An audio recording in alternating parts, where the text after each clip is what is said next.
Hello नमस्कार दोस्तों, study point 9 YouTube channel पे आप सभी का स्वागत है। मैं लेके आया हूँ कंप्यूटर की बेसिक कंप्यूटर की क्लास नंबर 4 जो हर एग्ज़ाम के लिए इम्पोर्टेंट है। आइए इस कंप्यूटर की क्लास में सभी जुड़ जाइए। यदि अभी तक चैनल को सब्सक्राइब नहीं किया है तो चैनल को सब्सक्राइब ज़रूर कर लें। इस चैनल पे देखिए करंट अफेयर्स तथा कंप्यूटर जीके जीएस संबंधी क्लासेस चलती हैं। साथ ही साथ यदि आप पीडीएफ पाने के लिए हमारे Telegram channel study point 9 join कर लें।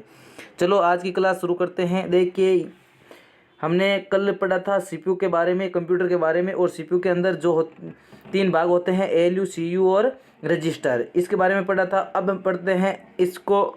जो भी डेटा होता है उसको किसके माध्यम से भेजा जाता है, तो उसको भेजा जाता है एक बस के माध्यम से। और उस बस के अंदर कौन कौन सी बसें होती है इसके बारे में हम डिटेल से पढ़ेंगे। देखिए बस कॉन्फ़िगरेशन। देखिए बस कॉन्फ़िगरेशन के अंदर किसे कहते हैं, तो एक सिस्टम के अंतर्गत माइक्रो प्रोसेसर सभी निर्देशों के निष्पादन हेतु जिम्मेदार होता है तथा ये मेमोरी तथा अन्य भागों के साथ तारों के युग्म के माध्यम से जुड़ा होता है, जिन्हें बस कहा जाता है। तो बस किसे कहते हैं, तो देखिए माइक्रो प्रोसेसर जो किससे बना होता है, सिलिकॉन से बना होता है। ये क्या करता है, निर्देशों को निष्पादन करने हेतु जिम्मेदार होता है तथा ये मेमोरी अन्य भागों के साथ तारों के युग्म के साथ जुड़ा होता है, जिन्हें क्या कहते हैं, बस कहते हैं। अब देखिए बस कितने प्रकार की होती है, तो बस 3 प्रकार की होती है। कौन कौन सी होती है, एक होती है एड्रेस बस, एक होती है डाटा बस और एक होती है कंट्रोल बस। देखिए इन तीनों बसों को हम डिटेल से देखेंगे। देखिए एड्रेस बस किसे कहते हैं, तो ये कहते हैं तारों का एक समूह है जो सीपीयू को मुख्य मेमोरी से जोड़ती है तथा इसका उपयोग सक्रिय मेमोरी के पहचान करने हेतु किया जाता है। इसे कौन सी बस कहते हैं, तो इसे एड्रेस बस कहते हैं। कौन सी बस कहते हैं, एड्रेस बस। तो किसे कहते हैं, तो देखिए तारों के एक समूह होता है जो सीपीयू को मुख्य मेमोरी से जोड़ता है। किसे जोड़ता है, ये ध्यान रखना है, सीपीयू को मुख्य मेमोरी से जोड़ने वाले तारों के युग्म को क्या कहते हैं, तो ये कहते हैं एड्रेस बस। ठीक है ना। इसका उपयोग है ना वो सक्रिय मेमोरी के पहचान हेतु किया जाता है। ठीक है ना, जो वर्तमान में चल रही मेमोरी उसकी पहचान करने हेतु किया जाता है। अब देखिए कंट्रोल बस किसे कहते हैं। ये देखो कंट्रोल बस का उपयोग है कि इसका उपयोग विभिन्न प्रकार के कंट्रोल सिग्नल, जो भी सिग्नल आते हैं उनको कंट्रोल करने का इसका कार्य किसका होता है, कंट्रोल बस का होता है। ठीक है ना। अब देखते हैं डाटा बस किसे कहते हैं, तो ये सीपीयू और कंप्यूटर के अन्य भागों को, देखिए ये किस को, सीपीयू तथा कंप्यूटर के अन्य भागों के मध्य क्या करती हैं, संचार और डाटा का आदान प्रदान करती हैं। इसे क्या कहा जाता है, तो डाटा बस कहा जाता है, जो बाई डायरेक्शनल दोनों तरफ से होती है। देखिए डाटा बस दोनों साइड से होती है। ठीक है ना। नेक्स्ट देखिए अब क्वेश्चन की चर्चा करते हैं।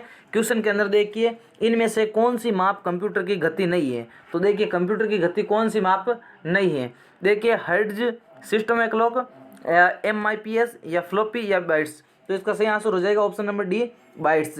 ठीक है ना। ये किसकी है, स्टोरेज की इकाई है। किसकी इकाई है, स्टोरेज की इकाई है। गति के देखो हर्ट्ज के अंदर और MIPS के अंदर और फ्लॉप्स के अंदर ये कंप्यूटर की गति मापी जाती है। नेक्स्ट क्वेश्चन देखिए प्रोग्राम कंप्यूटर रजिस्टर का आंतरिक भाग है। तो देखिए प्रोग्राम कंप्यूटर का रजिस्टर का आंतरिक भाग कौन सा है, रैम है या रोम है या सीपीयू है, हार्ड डिस्क है। तो इसका सही आंसर हो जाएगा ऑप्शन नंबर डी, सीपीयू। ठीक है ना।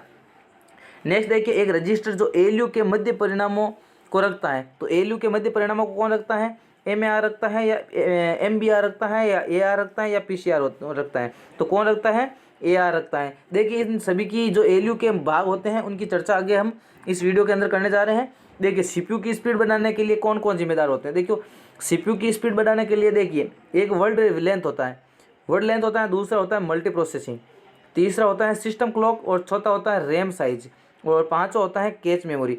तो देखिए कैश मेमोरी, इन पांचों को यदि बढ़ा दिया जाए तो सीपीयू की स्पीड क्या हो जाएगी, बढ़ जाएगी।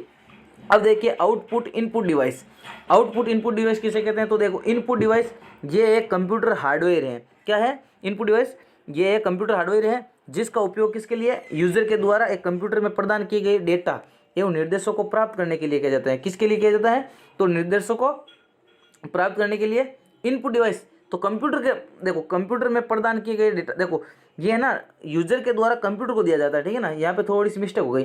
देखिए इनपुट डिवाइस यूजर द्वारा प्रदान किए गए डेटा को मशीन के समझने योग्य बनाने का भी कार्य करता है। देखो इनपुट डिवाइस क्या करता है, तो डिवाइस यूजर है ना, वो प्रदान किए गए डेटा, यूजर के द्वारा प्रदान किए गए डेटा को क्या करता है, वो मशीन के समझने योग्य बनाता है। ठीक है ना।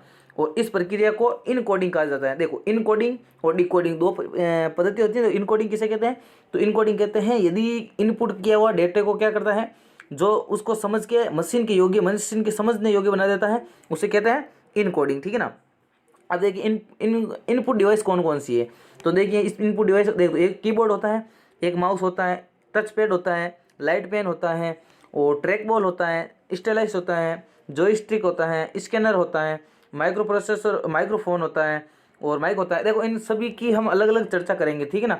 आने वाले अगले वीडियो में हम जैसे कीबोर्ड के बारे में, कीबोर्ड में कितनी की होती है, इसका आविष्कार किसने किया, इसमें फंक्शन की क्या काम आती हैं, ठीक है ना, इन सभी की टोगल की क्या काम आती हैं, इन सभी की आगे हमारे क्लास के साथ बने ही रहिए, इसके चर्चा हम आगे करेंगे। जैसे माउस का आविष्कार किसने किया, ये क्या काम आता है, टच पैड क्या काम आता है, ठीक है ना, इनकी पूरी की डिटेल हम आगे बढ़ेंगे। देखिए अब देखते हैं डिजिटल कैमरा। देखिए डिजिटल कैमरा, डिजिटाइजर और graphics tablet, biometrics, MICR, OCR, BCR, OMR और QR कोड, इन सभी जो 19 मैंने बताया हैं, इन सभी यंत्रों का उपयोग किसके लिए किया जाता है, तो कंप्यूटर के इनपुट डेटा को स्वीकार करने के लिए, यदि कंप्यूटर स्वीकार करने के लिए इसका उपयोग किया जाता है। देखिए ये हमारा स्टडी पॉइंट 9 यूट्यूब चैनल है और इसका ये लोगो है। तो यदि अभी तक सब्सक्राइब नहीं किया है तो इस चैनल को सब्सक्राइब ज़रूर कर लें, क्योंकि आने वाले हर वीडियो की नोटिफिकेशन पाने के लिए इसकी बेल आइकन को भी प्रेस कर लें। और इस वीडियो की PDF पाने के लिए हमारे टेलीग्राम चैनल है जो स्टडी पॉइंट 9 नाम से ही है, वो आपको मिल जाएगा और यही लोगो मिल जाएगा वहाँ पे। तो उसको ज्वाइन कर ले ताकि उस पर आने वाली क्यूज जो हम वीडियो बनाते हैं उसकी वापस क्यूज होती हैं, और क्यूज के साथ साथ डेली का करंट अफेयर्स से संबंधित क्यूज और GK GS से संबंधित क्यूज वहाँ पे मिलती हैं। तो वो ज़रूर आप टेलीग्राम चैनल ज्वाइन कीजिए। और साथ ही साथ मेरी रिक्वेस्ट है आपको कि ये हमारा यूट्यूब चैनल है, इसको प्लीज़ सब्सक्राइब ज़रूर कर लें। धन्यवाद। जय हिंद, जय भारत।